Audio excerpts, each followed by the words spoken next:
Thank you, thank you. That's very nice, lovely. I only hope you feel this way when I'm done, because I could destroy this night in 2 seconds. Easy, easy. My question is, what do these people have against Steve Martin that they would even ask me to do this? I mean, they're giving him this prize. It doesn't make sense.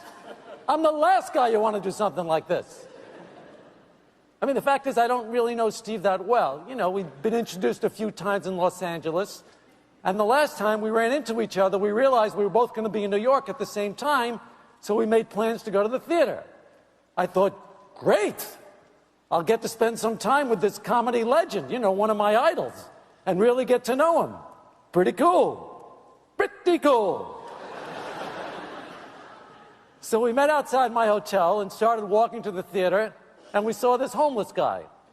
You know, and I got to tell you, when I see something like that, it really touches me. You know, it's just the way I am. Most people don't know that side of me. They think I'm the guy from the show. I'm not that guy. That's not me. That's a role. Okay? Come on, get real. So I took out my wallet and I gave him $50. No big deal. No big deal. I give it out. I don't care. Steve, by the way, not only doesn't give the guy a nickel, he insults him. He says, "Get away from me, you lazy bum. Get a job." I said, "Hey, Steve, come on, take it easy." He said, "I don't like bums. They creep me out." You see, you know what? I really shouldn't say anything.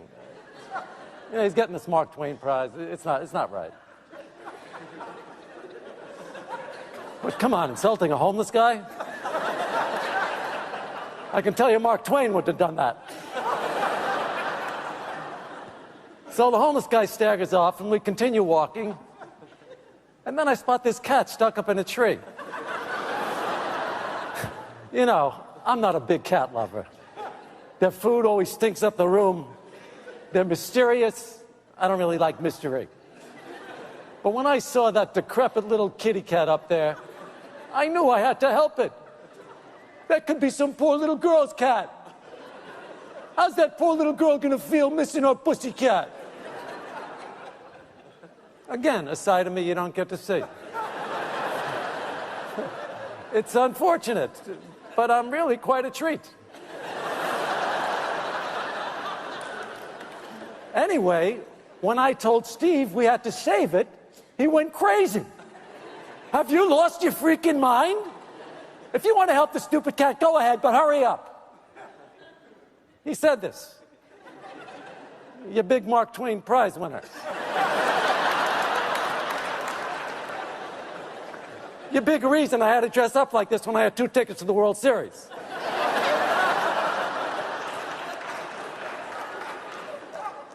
So I shimmied up the tree. Yeah, that's right, I shimmied. I got the cat, who was totally dehydrated and missing a leg. Poor thing. And then I said, "Steve, could you please hold the 3-legged cat so I can climb down?" And when he saw the cat, he got so freaked out, he urinated all over himself. And then he took off down the block, and as he was running, he dropped a piece of paper. I picked it up, read it, and then later, when we took our seats at the theater, I handed it back to Steve, who said it was a new piece he'd written for The New Yorker. I said, "Steve, you didn't write that. Dorothy Parker did." All right. You see, they shouldn't have asked me to do this. But I can't help it. I got to be honest. Did I say something wrong? Should I not have said these things? All right, anyway, then the curtain went up, but it was really hard to watch the play because Steve wouldn't shut up. Apparently, he'd been considered for a part, but he didn't get it. He was so consumed with jealousy that he kept criticizing everybody and making rude, nasty comments.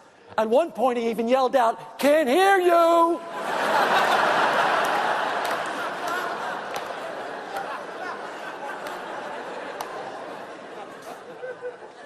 then, at intermission, he walked into the lobby, started yelling, "Hey, everybody, it's me, Steve Martin, the Mark Twain Prize winner."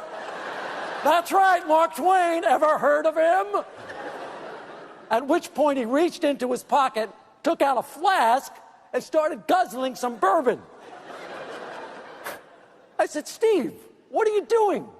You can't do that here. Are you crazy?" He said, "Ah, shut up, you dirty Jew."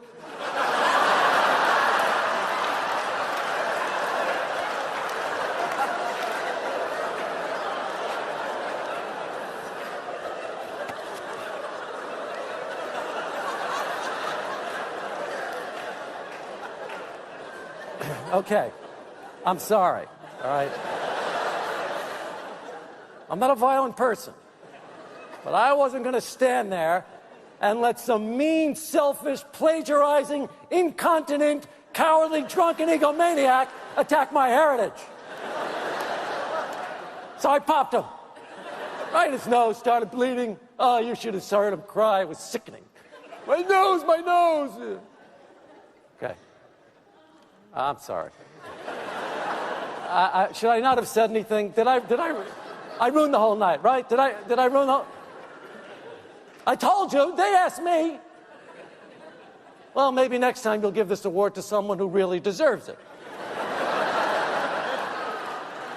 You know, someone whose personal conduct is beyond reproach. Someone like, you'll figure it out.